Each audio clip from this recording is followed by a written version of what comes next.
আমাৰ বৰ্তমান প্ৰস্তুতি পূৰ্ণগতিত চলি আছে।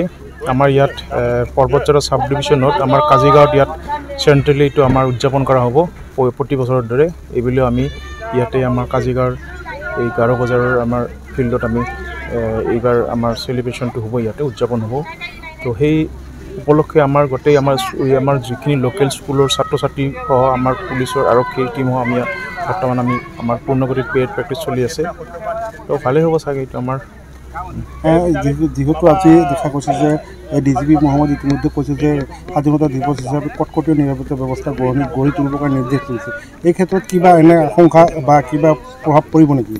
নাই, তেনেকুৱা এনে আমাৰ পূৰা আমাৰ এৰিয়া ডমিনেশ্যন পেট্ৰলিং চলি আছে, আমাৰ নাকা চেকিং চলি আছে, আমাৰ গোটেই সাব ডিভিজনটোতে চলি আছে। আমাৰ নাকা চেকিং, ভেহিকেল চেকিং, আমাৰ যিবিলাক ভাইটেল ইনষ্টলেশ্যন আছে সেইবিলাকতো আমাৰ চলি আছে। নাকা চেকিং মানে এৰিয়া ডমিনেশ্যন পেট্ৰলিং চলি আছে। এইটো তেনেকুৱা কোনো আমাৰ হ'ব লগা তেনেকুৱা ইয়াত এটলিষ্ট আমাৰ হ'ব লগা তেনেকুৱা সেই নাই। তো আমি যিমান পাৰোঁ আমাৰ গোটেই আমি ছিকিউৰিটিৰ ক্ষেত্ৰত আমি যথেষ্ট আমি সাৱধানতা অৱলম্বন কৰিছোঁ আৰু আশা কৰোঁ ভালে যাব।